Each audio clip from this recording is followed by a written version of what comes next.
Thank you very much. Thank you for having me. So yes, I'm Vandana Taxali. I'm the founder of Artcription.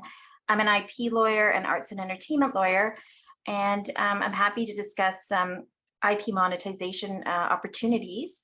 So, as we've been talking about, blockchain, AI, immersive technology really has the ability to impact, creators, retailers, brands, and viewers, audiences, fans.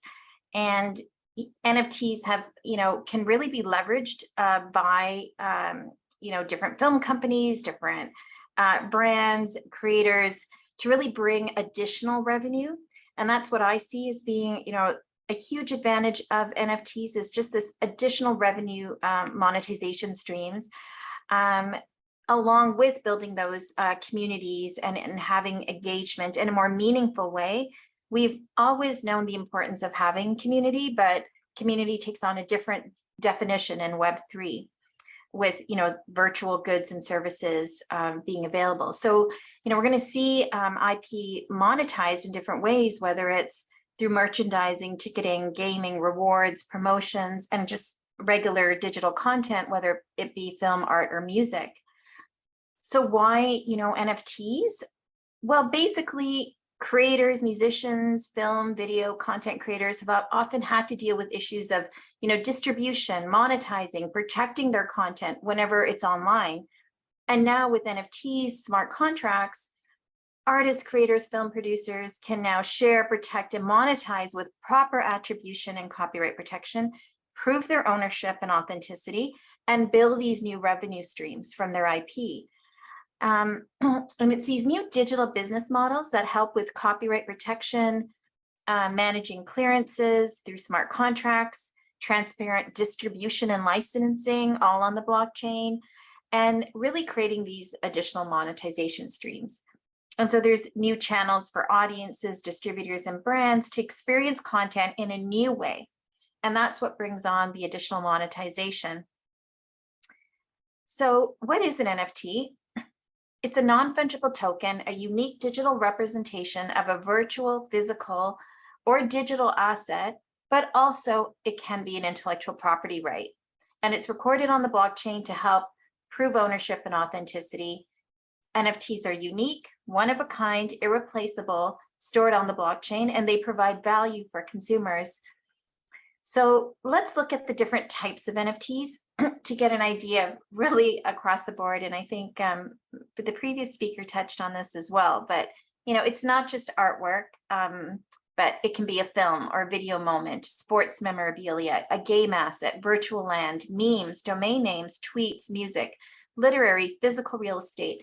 Now we're seeing this list a lot, but there's more to this list than just what we see here. It can be any type of IP right. It can be a patent, a trademark, recording first use. It can be a copyright work. It can be a document.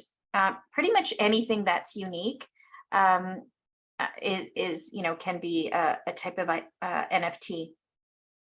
And these are some of the early projects, which I'm going to skim through because we don't have a lot of time. But this is sort of how it all started, and it was. I think a lot of these projects, just everyone got really interested because of the uniqueness and the one of a kind, and that's what really created the value and the scarcity around them. And then being able to sell them in the metaverse. So these are some of the earlier metaverse on the blockchain. Metaverse has been around way before all this, of course, but it's really the blockchain aspect of it that gives it that value again, and it becomes addictive. I've purchased lands in all these spaces and go there quite a bit, and it's quite addictive, and you can get really immersed. So we know, what is an NFT? It's, what's fungible and non-fungible. So it's the non-fungible aspect that makes it unique and one of a kind, and irreplaceable. And so different ways that, we see different types of NFTs, it's not just art, IP, but the gaming assets, the music, film, fashion, sports, also in the physical arena, but also really events and proof of attendance, POAPs at these events. Whereas, attending something, we never saw it as something that was of any value or recordable or something special, but even just attending it somewhere is now considered quite valuable. And so it's this uniqueness, scarcity, and value that makes the NFT so valuable. And then we see the metaverse, and NFTs really, playing with the metaverse to sell those goods and services, and having now a forum or a place to really experience NFTs and digital assets in a new way in these virtual lands that are blockchain based. And so this is really going to be impacting every industry: gaming, commerce, art, media, advertising, social networking, and so on.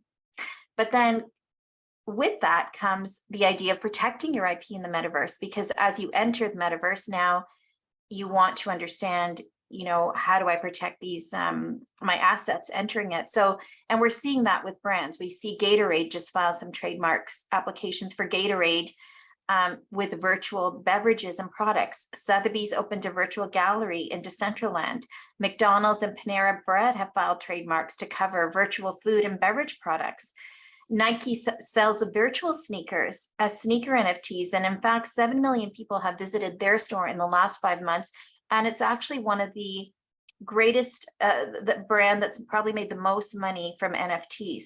So, we think of it as these, off the beaten path, cartoon-like projects, but that's just not the case. We're seeing brands enter and actually monetizing and seeing the advantages of that. And, we're seeing these projects like the Bored Ape Yacht Club, having commercial rights and giving their purchaser these commercial rights to really monetize and do what they want with the IP. And then there's other creators that would, rather keep their IP and license it. And I think this is an interesting evolving space of seeing how IP is being used and how IP is being given away to any purchaser.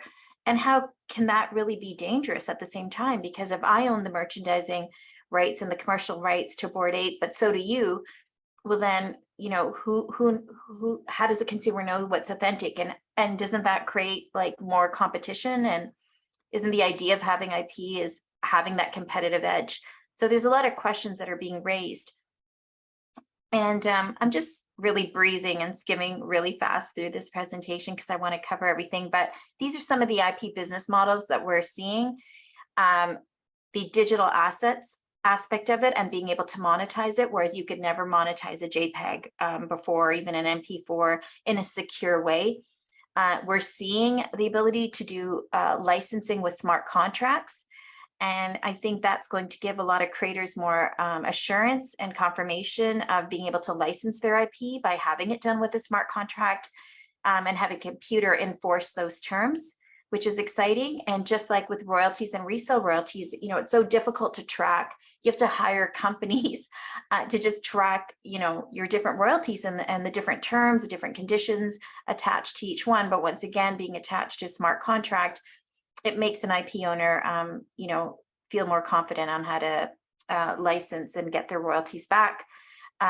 We're seeing now creating a virtual asset of the physical asset and being able to monetize these other versions of something that was already created out in the real world.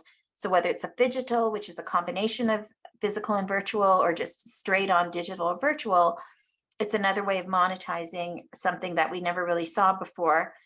And just selling in the metaverse, like, yes, you can go to the mall and go shopping, but now it's just as easy to hop into the metaverse, order even a McDonald's virtual beverage and maybe have it delivered right to you as well. So, seeing that kind of experience.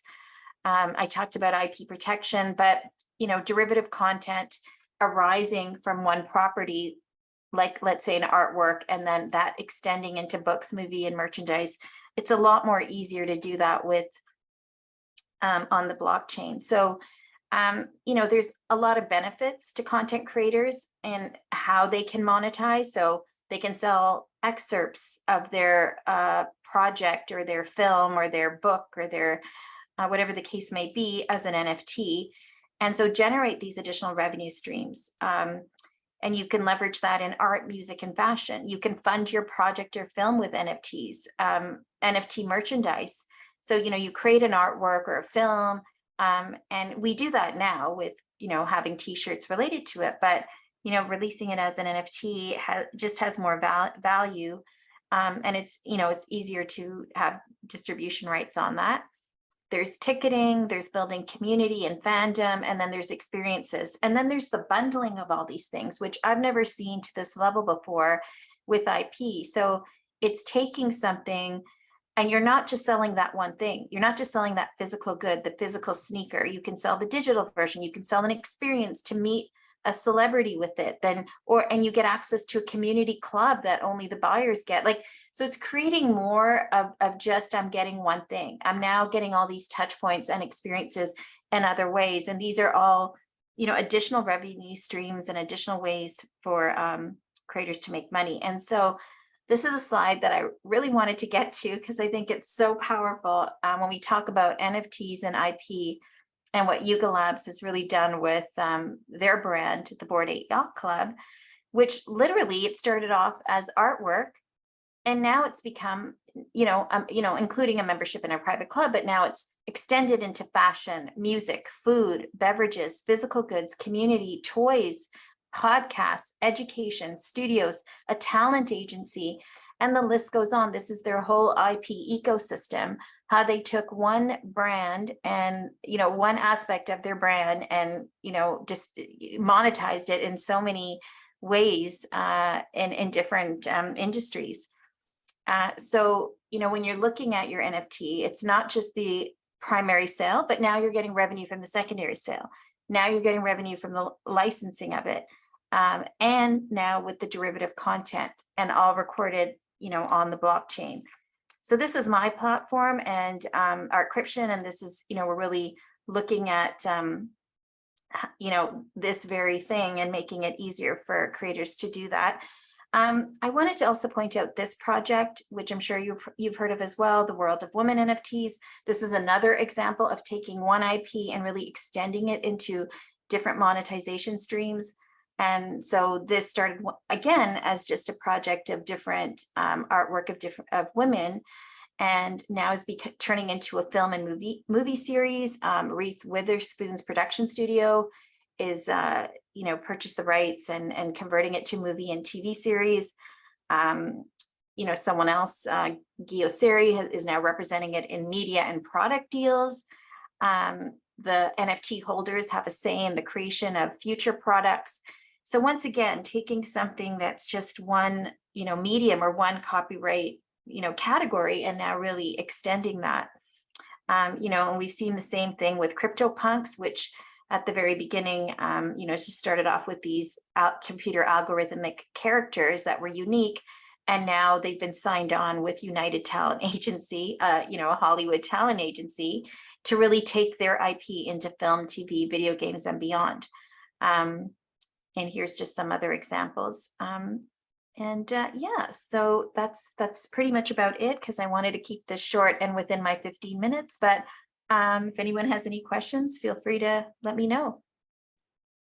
Thank you, Vandana. Yeah, it's fascinating because there are so many different types of the IP rights you can monetize through the NFT. So I think this is actually the future of the monetization through the NFT, right? So, but we are not much explore fully about whole type of this IP, right? So I think that it's time to think about how monetize your underlying IP based on your NFTs. So yeah, it's fascinating presentation, and you cover whole aspect of the IP. Thank you very much for this clear presentation.